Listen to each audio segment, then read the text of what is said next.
जीव चराचर कोय सर्वभाव भज कपट तज मोह पर। अगर स्त्री ही माया शास्त्रों में वर्णन होती तो मीरा जी, रत्नावती जी और बड़ी बड़ी महामहिम जो संत हुई हैं, फिर इनकी महिमा हम क्यों गाते? माया की महिमा गाएंगे क्या?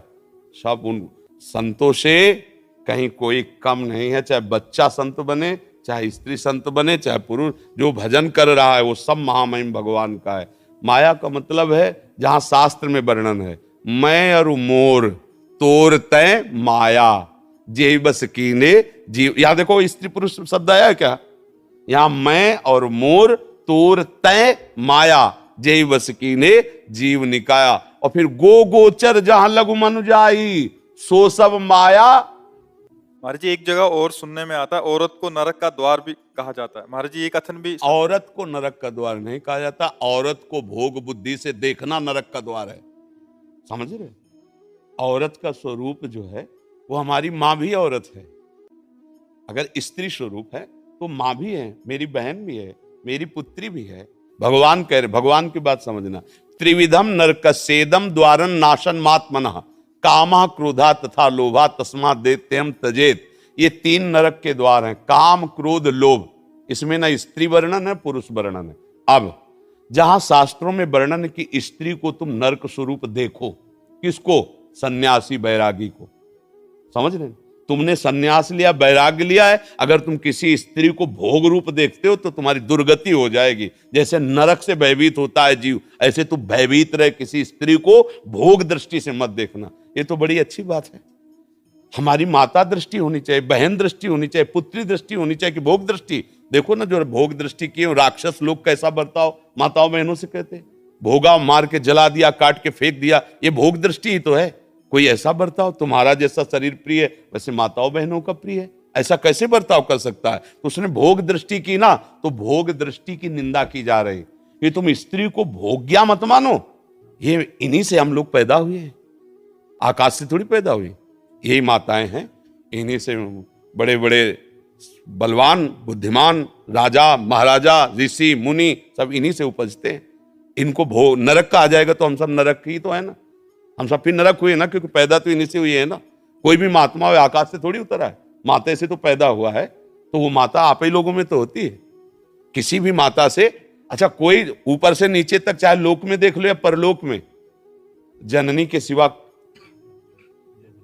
अगर भगवान नारायण तो लक्ष्मी जी बगले में है, महादेव तो अंबा जी पासे में बैठी हुई, इनके बिना सत्ता ही नहीं है। शक्ति के बिना अगर वो मात्रा ऐसे न चढ़े शक्ति की तो शिव को क्या बोलोगे? सौ। ये शक्ति ही शिव है। ऐसे ही तुम्हारे जीवन की एक साथी स्वरूप बन करके भगवान आए हैं, तुम्हें दुलार करने के लिए, तुम्हें सुख पहुंचाने के लिए। माता की तरह भोजन बना के पत्नी दुलार करती है, मित्र की तरह तुम्हें सही सलाह देकर तुम्हें सुखी करती है, सर्वस्व अपना अर्पण कर। उसको नरक कैसे? हाँ अभी बताया कि जहां शास्त्र में लिखा उनके लिए। अब तुम वैराग्य ले लिए हो, सन्यास लिए हुए हो और माताओं बहनों को गंदी दृष्टि से देखोगे तो क्या होगा? इसीलिए कहा गया नरकशन किसका? जो तुम भोग दृष्टि कर रहे हो। नहीं तो क्या शास्त्र आदेश करता है? जननी समझानो पर नारी। तुम्हें माता के समान देखना चाहिए। तुम भोग रूप देखते हो मतलब तुम स्वयं नरक के अधिकारी हो रहे हो केवल देखने मात्र से। उसका भाव समझना। अब ऐसा नहीं कि शास्त्र नारी की निंदा करते हैं, नहीं। किसी भी बहन बेटी को तुम गंदी दृष्टि से देखो, तुम्हारा सम्मान होगा क्या? दृष्टि तुम अपनी बदलो। मतलब तुमने नारी की तरफ भोग दृष्टि से देखा, नरक के अधिकार तुम्हारे फिट हो गए। नरकश नारी मतलब नारी को तुम भोग बुद्धि से देखा, तुम्हारा नरक का बिल पास हो गया है। तो बात समझनी है। अगर उसको ठीक समझ नहीं है तो आपकी बात को गलत ढंग से पेश करके वो फिर निंदा का कारण बन जाता है कि शास्त्रों में नारी की निंदा की। ऐसा नहीं है, सावधानी का वर्णन किया गया। भगवान श्री राम जब चल रहे हैं तो आगे जानकी जी को चलाते हैं जंगल में। अगर घर परिवार में कहीं अंदर है तो आगे पति और पीछे पत्नी, लेकिन अगर जंगल है भयावह स्थिति तो आगे पत्नी, पीछे सुदृढ़ उसकी रक्षा के लिए चल रहे। मतलब भाव को समझना है। जैसे कहा जाता है माताओं बहनों के लिए सुरक्षा अति आवश्यक है, आवश्यक है।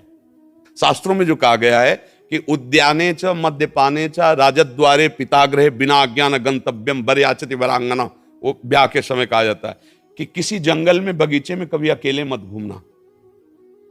पति को साथ लेकर ही जाना। जहां कोई मदिरा पिए बैठे हो, गंदे लोग बैठे हो, वहां से अकेले मत जाना, किसी को साथ ले लेना। कभी राज दरबार में अकेले मत जाना, किसी को साथ लेना। ये सब शास्त्र सुरक्षा के लिए, वो कमजोर या निंदास्पद बात नहीं कह रहे, सुरक्षा की। मतलब आप पढ़े लिखे हो, बहुत बढ़िया है, लेकिन 4 लोग गंदी वृत्ति वाले मिल गए, अब आपको सहयोग की जरूरत है, आपका स्त्री शरीर है। तो इसीलिए कहा गया कि पति के आज्ञानुसार या 2-4 व्यवस्थित ऐसे चलना।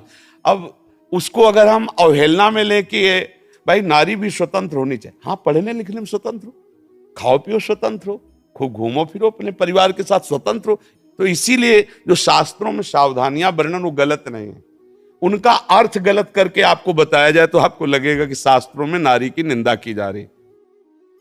ऐसा नहीं है, पूरे शास्त्रों को भगवत कृपा से जहां तक पढ़े। अब जैसे पुरुषों में सब ईमानदार थोड़ी होते हैं, ऐसे माताओं बहनों में सब अपने धर्म से चलने वाले थोड़ी होते हैं।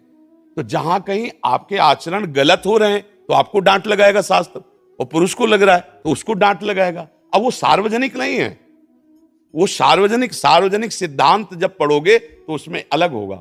शास्त्र किसी एक का थोड़ी है, कानून अच्छा जब कानून है तो स्त्री पुरुष का कानून कोई भेद है? आप 302 करो तो आपके लिए छूट मिलेगी क्या?